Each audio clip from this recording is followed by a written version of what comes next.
Hello dear students, ഇന്ന് നമ്മൾ discuss ചെയ്യാൻ പോകുന്ന topic Cannon Bard theory of emotion എന്നുള്ള ഏരിയ ആണ്.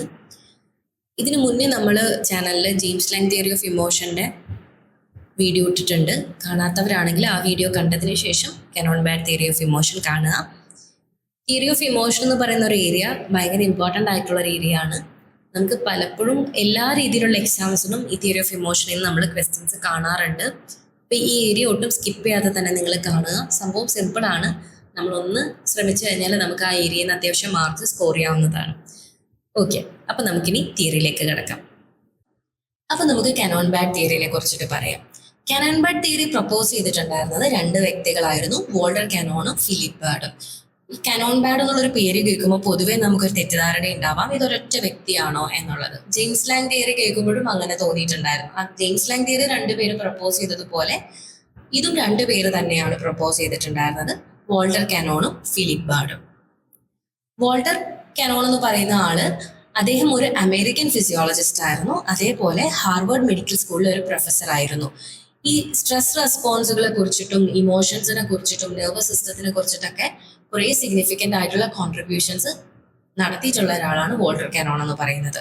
നമ്മൾ ഏറെയും കേട്ടിട്ടുള്ള ഒരു പേരാണ് ഈ ഫൈറ്റ് ഓർ ഫ്ലൈറ്റ് റെസ്പോൺസ് എന്നുള്ളത്. അതിൻ്റെ ഡിസ്കവറി നടത്തിയതും ഈ വോൾട്ടർ കാനോൺ തന്നെയാണ്. അതേപോലെ ബ്രെയിനിൻ്റെ തലാമസ് ഏരിയയിലുള്ള ഇമോഷണൽ പ്രോസസ്സിങ്ങിലുള്ള ആ ഒരു ഫങ്ഷനിങ്ങിനെ കുറിച്ച് പറഞ്ഞു വെച്ചതും വോൾട്ടർ കാനോൺ ആണ്. He was one of the first scientists to emphasize the role of brain, particularly the thalamus in emotional processing. ഇനി ഫിലിപ്പ് ബാർഡിനെ കുറിച്ച് പറയുകയാണെങ്കിൽ അദ്ദേഹം ഒരു ന്യൂറോ ഫിസിയോളജിസ്റ്റ് ആയിരുന്നു. അതേപോലെ Walter കാനോണിന്റെ സ്റ്റുഡന്റുമായിരുന്നു. He extended Canon's work by focusing on brain structures involved in emotional processing, particularly hypothalamus. Walter Canon പറഞ്ഞു വെച്ചത് thalamus ഏരിയയെ കുറിച്ചായിരുന്നുവെങ്കിൽ അദ്ദേഹത്തിന്റെ ശിഷ്യനായ ഫിലിപ്പ് ബാർഡ് ഹൈപ്പോതലാമസിനെ കുറിച്ചിട്ടും അതിന്റെ ഫംഗ്ഷനിങ്ങിനെ കുറിച്ചും അതിന്റെ ഇമ്പോർട്ടൻസിനെ കുറിച്ചും ഇമോഷണൽ പ്രോസസ്സിങ്ങിലുള്ള ഇമ്പോർട്ടൻസ് എന്താണെന്നുള്ളതൊക്കെ പറഞ്ഞു വെച്ചത് ഫിലിപ്പ് ബാർഡ് ആയിരുന്നു. Bard conducted important experiments on animals to explore how different parts of the brain contribute to emotional behavior, helping to refine and expand Canon Bard theory. അപ്പോൾ Canon bat തിയറിയിൽ കുറേം കൂടെ evidence based ആയിരുന്നു. അപ്പം ആ evidence കൊണ്ടുവരാനായിട്ട് അവർ ആനിമൽസിൽ കുറേ studies നടത്തിയിരുന്നു.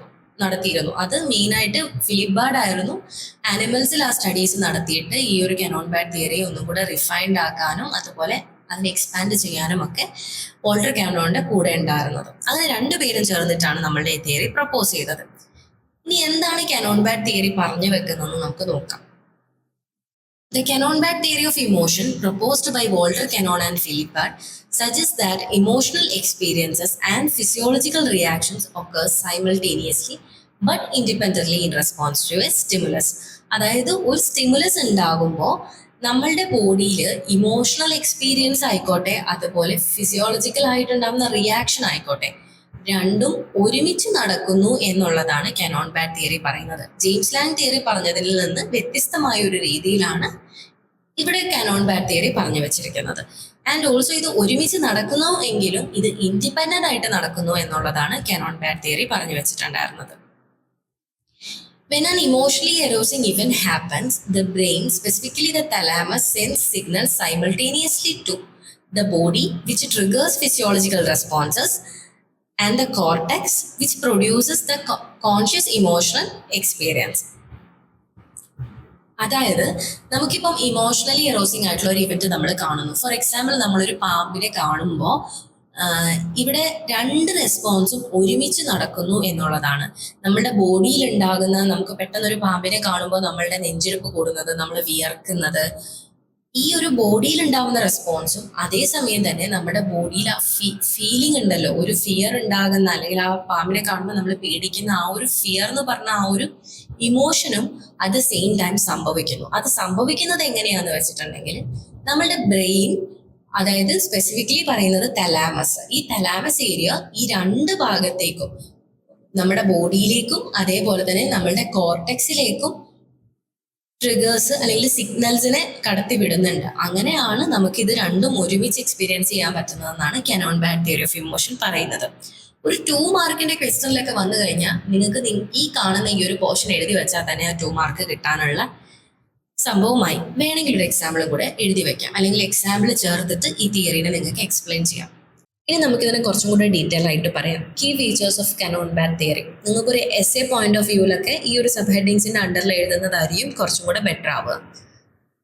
അപ്പോൾ ഇതിൽ കീ ഫീച്ചേഴ്സ് എന്ന് പറയുന്നത് ഒന്ന് simultaneous experience of emotion and physiology, second one role of the brain and third one independent systems.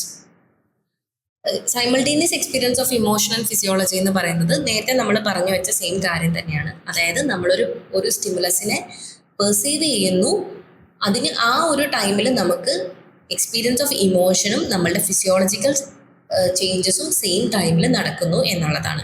അതിനുള്ളൊരു എക്സ്പ്ലനേഷൻ തന്നെയാണ് ഈ എഴുതിയേക്കുന്നത്.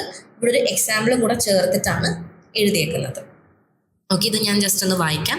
According to Cannon and Bard, emotional experience and physiological responses occurs at the same time but independently of each other. ഈ independently of each അതറിനെ കുറിച്ച് ഞാൻ കുറച്ച് കഴിയുമ്പോഴത്തേക്ക് പറയുന്നുണ്ട്.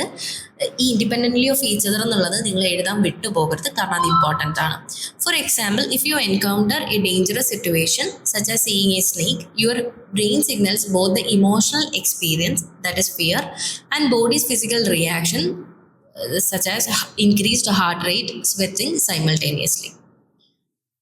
ഓക്കെ, അത് നേരത്തെ എക്സ്പ്ലെയിൻ ചെയ്തുകൊണ്ട് ഈ നെക്സ്റ്റ് ഫീച്ചർ എന്ന് പറയുന്നത് റോൾ ഓഫ് ദ ബ്രെയിൻ. ഈ തലാമിക് തിയറി ഓഫ് ഇമോഷൻ എന്നുള്ളത് ആക്ച്വലി നമ്മളുടെ ഈ ഒരു കാനോൺ ബാറ്റ് തിയറി ഓഫ് ഇമോഷൻ്റെ മറ്റൊരു പേരാണ്. നിങ്ങൾക്കതിൽ വേണമെങ്കിൽ ഇൻട്രൊഡക്ഷൻ പാർട്ടിൽ തന്നെ എഴുതാം. ഇത് കുറച്ചും കൂടെ അണ്ടർസ്റ്റാൻഡ് ചെയ്യാൻ വേണ്ടിയിട്ട് ഞാൻ ഈ ഒരു സ്ലൈഡിൽ ഇത് ഇൻക്ലൂഡ് ചെയ്തേ ഉള്ളൂ. നിങ്ങൾക്കത് ഇൻട്രൊഡക്ഷൻ പാർട്ടിൽ തന്നെ എഴുതാം. ഈ റോൾ ഓഫ് ദ ബ്രെയിനിൽ പറയുന്നത് എന്താണെന്ന് വെച്ചിട്ടുണ്ടെങ്കിൽ, കാനോൺ ബാറ്റ് തിയറി തലാമസിൻ്റെ റോളിനെ കുറിച്ചും ഈ ഒരു തിയറിയിൽ ഹൈലൈറ്റ് ചെയ്ത് പറയുന്നുണ്ട്. അതായത് തലാമസ് ആണ് നമ്മുടെ ബ്രെയിനിലുള്ള തലാമസ് ആണ് നമുക്ക് ചുറ്റുമുള്ള സെൻസറി ഇൻഫർമേഷൻസിനെയൊക്കെ ഇൻ്റർപ്രറ്റ് ചെയ്യാനും അതിനെ പ്രോസസ്സ് ചെയ്യാനൊക്കെ, ഇൻ്റർപ്രറ്റ് ചെയ്യാനല്ല പ്രോസസ്സ് ചെയ്യാനായിട്ട്. അപ്പോൾ സെക്കൻഡ് കീ ഫീച്ചർ എന്ന് പറയുന്നത് റോൾ ഓഫ് ദ ബ്രെയിൻ ആണ്. ഈ ബ്രെയിനിൻ്റെ തലാമസ് ഏരിയൻ്റെ ഒരു സിഗ്നിഫിക്കൻറ്റ് റോള് നമ്മളുടെ ഈ കാനോൺ ബാറ്റ് തിയറി പറയുന്നുണ്ട്. അതുകൊണ്ട് തന്നെയാണ് ഈ തിയറീനെ തലാമിക് തിയറി ഓഫ് ഇമോഷൻ എന്ന് പറയുന്നത്. നമ്മുടെ ബ്രെയിനിലെ തലാമസ് ഏരിയ ആണ് സെൻസറി ഇൻഫർമേഷൻസിനെ പ്രോസസ്സ് ചെയ്യാൻ സഹായിക്കുന്നത്. അപ്പോൾ ഒരു സെൻസറി ഇൻഫർമേഷൻ നമ്മൾ കാണുമ്പോൾ, സെൻസറി ഇൻഫർമേഷൻ എന്ന് ഉദ്ദേശിക്കുന്നത് എന്തെങ്കിലും ഒരു സ്റ്റിമുലസ് ആവാം. അതായത് ഇപ്പോൾ നമ്മൾ ഇതിനകത്ത് എക്സാമ്പിളായിട്ട് പറയുന്നത് ഒരു പാമ്പിനെ കാണുന്നത് ഒരു സെൻസറി ഇൻഫർമേഷൻ ആണ്. അതിനെ സെൻസ് ചെയ്യുന്നത് നമ്മുടെ തലാമസ് ആണ്. ഈ തലാമസ് ആണ് നമ്മളുടെ ബ്രെയിനിൻ്റെ കോർട്ടെക്സ് ഏരിയയിലേക്കും അതേപോലെ തന്നെ ഓട്ടോണോമിക് നെർവസ് സിസ്റ്റത്തിലേക്കും ഇൻഫർമേഷൻസിനെ അല്ലെങ്കിൽ ആ സിഗ്നൽസിനെ കൊടുക്കുന്നത് തലാമസ് ആണ്. The Cannon Bat theory highlight the role of thalamus, a part of the brain responsible for processing sensory informations. Cannon and Bat believe that when a person perceives an emotionally relevant stimulus, the thalamus sends signals to both the cortex and the autonomic nervous system. ഈ cortex area ആണ് നമ്മളുടെ ആ ഒരു emotional എക്സ്പീരിയൻസിനെ, അതായത് ആ ഒരു conscious experience of emotion ഉണ്ടാവാൻ നമ്മളെ ഹെൽപ്പ് ചെയ്യുന്നത് കോർട്ടെക്സ് ഏരിയ ആണ്. അതേപോലെ നമുക്ക് സ്വെറ്റിംഗ് ഉണ്ടാവുന്നതോ അല്ലെങ്കിൽ നമ്മുടെ ഹാർട്ട് റേറ്റ് കൂടുന്നത് പോലുള്ള നമ്മുടെ ബോഡിയിൽ ഉണ്ടാകുന്ന ഫിസിയോളജിക്കൽ ചേഞ്ചസിനെ അത് സെൻസ് ചെയ്യാൻ ഹെൽപ്പ് ചെയ്യുന്നത് ഓട്ടോണോമിക് നെർവസ് സിസ്റ്റമാണ്. അങ്ങനെ ഈ രണ്ട് ഏരിയയിലേക്കും ഈ സിഗ്നൽസിനെ സെൻഡ് ചെയ്യുന്നത് തലാമസ് ആണ്. അപ്പോൾ തലാമസിന് ഒരു ഇമ്പോർട്ടൻസ് അവിടെ ഉള്ളത് കൊണ്ടാണ് ഇതിനെ തലാമിക് തിയറി ഓഫ് ഇമോഷൻ എന്ന് പറയുന്നത്. സോ ഇവിടുത്തെ സെൻട്രൽ ഹബ്ബായിട്ട് ആക്ട് ചെയ്യുന്നത് തലാമസ് ആണ്. നമ്മളുടെ ഒരു സെൻസറി ഇൻപുട്ടിനെ പ്രോസസ്സ് ചെയ്യാനും അതിനെ രണ്ട് ഏരിയയിലേക്കും കറക്റ്റ് സമയത്ത് സെൻഡ് ചെയ്യാനും ഹെൽപ്പ് ചെയ്യുന്നത് തലാമസ് ആണ്. ഓക്കെ, ഇനി ഇത് രണ്ടും നമ്മൾ തുടക്കത്തിൽ ഈ ഒരു തിയറി എന്താന്ന് പറയുമ്പോൾ പറഞ്ഞിരുന്നു, ഇത് രണ്ടും പ്രോസസ്സ് ചെയ്യുന്നത് സൈമൾട്ടേനിയസ് ആയിട്ടാണെങ്കിലും ഇത് രണ്ടും ഇൻഡിപെൻഡൻറ്റ് സിസ്റ്റം ആണെന്നുള്ളത്. അതാണ് മൂന്നാമത്തെ നമ്മുടെ കീ ഫീച്ചർ എന്ന് പറയുന്നത്, ഇൻഡിപെൻഡൻറ്റ് സിസ്റ്റമാണ്. ഇതിൽ മെയിനായിട്ട് പറയുന്ന കാര്യം എന്താണെന്ന് വെച്ചിട്ടുണ്ടെങ്കിൽ, നമ്മളൊരു സ്റ്റിമുലസിനെ പെർസീവ് ചെയ്യുന്ന സമയത്ത് ഇവിടെ രണ്ട് വഴിയിൽ രണ്ട് ആരോ പോയേക്കുന്ന കണ്ടില്ലേ, ഇതേ രീതിയിലാണ് നമ്മുടെ ബ്രെയിനിലേക്കും അല്ലെങ്കിൽ രണ്ട് പാത്വേസ് ആയിട്ടാണ് ഈ ഇൻഫർമേഷൻസിനെ കടത്തിവിടുന്നത്. അതുകൊണ്ടാണ് ഇതിനെ ഇൻഡിപെൻഡൻറ്റ് സിസ്റ്റം എന്ന് പറയുന്നത്. The Cannon-Bad theory asserts that the physiological responses, that is, example, heart rate, increased heart rate, sweating, and the emotional experience, feeling of fear or joy, occur simultaneously but independently because they are triggered by separate pathways in the brain. അതിനെ കുറച്ചും കൂടെ detail ആയിട്ട് പറയുവാണെങ്കിൽ ഇത് രണ്ടും different brain processes ആണ്. When an emotionally arousing event occurs, the thalamus in the brain plays a central role. It simultaneously sends signals to autonomic nervous system and the cerebral cortex. ഇത് രണ്ടും രണ്ട് വഴിയായിട്ടാണ് ഈ രണ്ട് ഇൻഫർമേഷൻസിനെയും സെൻഡ് ചെയ്യുന്നത്. ഇത് രണ്ടും parallelly ആണ് പ്രോസസ്സ് ചെയ്യുന്നത്. നിങ്ങൾക്കിത് മനസ്സിലായെന്ന് ഞാൻ വിചാരിക്കുന്നു. രണ്ട് പാത്വേസിൽ കൂടെയാണ്, രണ്ട് വഴികളുണ്ട്, ആ രണ്ട് വഴികളിലായിട്ടാണിത് പോകുന്നത്. അതാണ് ഈ പാരലൽ പ്രോസസ്സിംഗ് കൊണ്ട് ഉദ്ദേശിക്കുന്നത്. ഇനി ജെയിംസ് ലാങ് തിയറി പറയുന്നത് ഇൻഡിപെൻഡൻറ്റ് സിസ്റ്റംസ്, എന്തുകൊണ്ടാണ് ഇതിന് ഇൻഡിപെൻഡൻറ്റ് സിസ്റ്റംസ് എന്ന് പറയുന്നതിനുള്ള എക്സ്പ്ലനേഷൻസ് ആണ് ഈ ഡിഫറെൻറ്റ് ബ്രെയിൻ പ്രോസസ്സസും അതുപോലെ നോ കോസൽ റിലേഷൻഷിപ്പ് എന്ന് പറയുന്ന ആ ഹെഡിങ്സ് അതിൻ്റെ അണ്ടറിൽ വരുന്നതാണ് കേട്ടോ. അപ്പോൾ നോ കോസൽ റിലേഷൻഷിപ്പ് എന്നുകൊണ്ട് ഉദ്ദേശിക്കുന്നത് എന്താണെന്ന് വെച്ചിട്ടുണ്ടെങ്കിൽ നമ്മുടെ ജെയിംസ് ലാങ് തിയറി പറഞ്ഞത് ഒന്നിനെ കോസ് ചെയ്യുന്നു എന്നുള്ളതാണ്. പക്ഷേ ഇവിടെ പറയുന്നത് കാനോൺ-ബാഡ് തിയറി പറയുന്നത് ഇത് രണ്ടും ഡിപ്പെൻഡൻ്റ് അല്ല, ഇത് രണ്ടും ഇൻഡിപെൻഡൻ്റ്ലി സംഭവിക്കുന്നതാണ് എന്നുള്ളതാണ്. Unlike James Lange theory which suggest that emotions arise because of the body's physiological responses that is I'm trembling so I must be scared എന്നുള്ളത്. അതായത് ഇപ്പം വിയർക്കുന്നത് ഒരിക്കലും നമ്മൾ ഫിയർ എന്ന് പറഞ്ഞൊരു ഇമോഷൻ വരുമ്പോൾ മാത്രമല്ലല്ലോ. ഇപ്പം നമ്മൾ ചൂടടിക്കുമ്പോഴും നമ്മൾ മേ ബി വിയർക്കുന്നുണ്ടാവാം, അല്ലെങ്കിൽ ഒരു പക്ഷെ നമുക്കൊരു പേടിയുള്ളൊരു കാര്യം വരുമ്പോഴും നമ്മൾ വിയർക്കുന്നുണ്ടാവാം. അപ്പോൾ കാനോൺ-ബാഡ് തിയറി പറയുന്നത് എന്താണെന്ന് വെച്ചാൽ ഇത് രണ്ടും ഡിപ്പെൻഡൻ്റ് അല്ല. നമ്മൾ വിയർത്താൽ ഉടനെ അതിനർത്ഥം ആ ഫിസിയോളജിക്കൽ റെസ്പോൺസിൻ്റെ അർത്ഥം ഉടനെ നമുക്ക് ഫിയർ വരുന്നു എന്നുള്ളതല്ലല്ലോ എന്നുള്ളതാണ്. അത് ഡിപ്പെൻഡൻ്റ് അല്ല, അത് ഇൻഡിപെൻഡൻ്റ്ലി വർക്ക് ചെയ്യുന്ന കാര്യമാണെന്നാണ്. അതിനൊരു കോസൽ ആയിട്ടുള്ളൊരു റിലേഷൻഷിപ്പ് ഇല്ല എന്നുള്ളതാണ് Cannon-Bad theory പറയുന്നത്. According to Cannon-Bad, just because you experience physiological arousal doesn't mean that causes your emotion. Likewise, experiencing fear doesn't necessarily mean the body has to show physical signs of arousal. Okay. ഇനി അടുത്തത് പറയുന്നത് brain injury എവിഡൻസുകളാണ്. ഇവിടെ ഞാൻ ഈ സ്ലൈഡിൽ numbers ഇടാൻ വിട്ടുപോയിട്ടുണ്ട്, നിങ്ങൾക്ക് confusion വരരുത്. ഈ ഇൻഡിപെൻഡൻറ്റ് സിസ്റ്റം എന്ന് പറഞ്ഞതിൻ്റെ അണ്ടറിലാണ് ഞാൻ ഈ ഡിഫറെൻറ്റ് ബ്രെയിൻ പ്രോസസ്സസ്, അതുപോലെ no causal relationship, brain injury എന്ന് ഉള്ള ആ ഒരു 3 വന്നേക്കുന്നത് കേട്ടോ. അപ്പോൾ ബ്രെയിൻ ഇഞ്ചുറിയുടെ എവിഡൻസ് പറയുന്നത് എന്താണെന്ന് വെച്ചിട്ടുണ്ടെങ്കിൽ കാനോൺ-ബാഡ് തിയറിയുടെ ഒരു സ്റ്റഡി നടന്ന സമയത്ത് സ്പൈനൽ കോഡിൽ ഇഞ്ചുറീസ് സംഭവിച്ച ആൾക്കാരിലും ഈ ഇമോഷൻസ് അവർ അപ്പോഴും എക്സ്പീരിയൻസ് ചെയ്യുന്നുണ്ടായിരുന്നു എന്നുള്ളതാണ്. അപ്പോൾ കാനോൺ-ബാഡ് തിയറി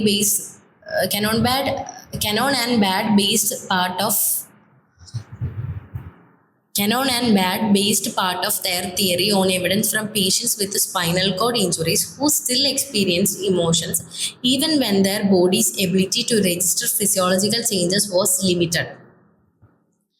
അതായത് അവർക്ക് ഈ സ്പൈനൽ കോഡ് ഇഞ്ചുറീസ് നടന്ന ആൾക്കാരിലെന്ന് പറയുമ്പം അവർക്ക് അവരുടെ ഫിസിയോളജിക്കൽ ചേഞ്ചസ് അവരുടെ ബോഡിയിൽ എക്സ്പീരിയൻസ് ചെയ്യാൻ അവർക്ക് കുറച്ച് ലിമിറ്റേഷൻസ് ഉണ്ടായിരുന്നു.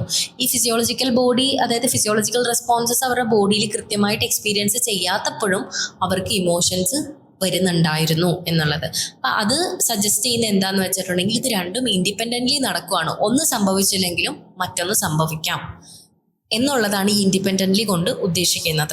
മനസ്സിലായെന്ന് വിശ്വസിക്കുന്നു.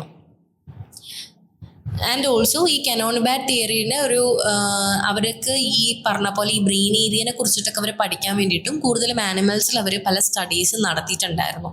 അപ്പോൾ ആനിമൽസിലും ഈ സിമിലർ ടു, അതായത് ഈ ബ്രെയിൻ ഇഞ്ചുറി എവിഡൻസ് പോലെ തന്നെ അവർക്ക് മനസ്സിലായ ഒരു കാര്യമാണ്, ആനിമൽസിൽ സ്റ്റഡീസ് നടത്തിയപ്പം ഒരു പാർട്ട് ഡാമേജ് ആയിട്ടുള്ളവർക്കും ഇമോഷൻസ് എക്സ്പീരിയൻസ് ചെയ്യാൻ പറ്റുന്നുണ്ട്. അപ്പോൾ അത് ഇൻഡിപെൻഡൻറ്റ് സിസ്റ്റം ആണെന്നുള്ളത് വീണ്ടും ആ ആനിമൽ സ്റ്റഡീസിലും കൂടെയാണ് ഇത് പ്രൂവൺ ആയിട്ടുള്ളത്. ആ ആനിമൽ സ്റ്റഡീസ് കൂടുതലും നടത്തിയിട്ടുണ്ടായിരുന്നത് ഫിലിപ്പ് ബേർഡ് ആയിരുന്നു. അങ്ങനെ ഇത് രണ്ടുപേരും കൂടെ നമ്മൾ തുടക്കത്തിൽ പറഞ്ഞിട്ടുണ്ടായിരുന്നു, ആ തിയറിസ്റ്റുകളുടെ കാര്യം പറഞ്ഞപ്പോൾ നമ്മൾ പറഞ്ഞ പോലെ ഇവർ രണ്ടുപേരും കൂടെ ചേർന്നിട്ടാണ് അങ്ങനെ നമ്മുടെ ഈ ഒരു കാനോൺ-ബാഡ് തിയറിയിലേക്ക് എത്തിയത്. Cannon and Baird supported their theory through animal experiments, showing that even when part of the brain or sympathetic nervous system were damaged, animals still exhibited emotional behaviors. This suggested that emotions can occur independently of physiological responses, supporting their views that emotions and bodily reactions happen simultaneously but separately. Okay, അപ്പോൾ നിങ്ങൾക്ക് എന്തെങ്കിലും ഡൗട്ട്സോ കാര്യങ്ങളോ ഉണ്ടെങ്കിൽ നിങ്ങൾക്ക് ഇത് comment ബോക്സിൽ ചോദിക്കാവുന്നതാണ്. ഇനി ഏത് തിയറീനെ കുറിച്ചിട്ടാണ് കൂടുതൽ ഡിസ്കസ് ചെയ്യേണ്ടതെന്ന് നിങ്ങൾക്ക് സജഷൻസ് ഉണ്ടെങ്കിൽ കമൻറ്റ് ബോക്സിൽ പറയാവുന്നതാണ്. Thank you.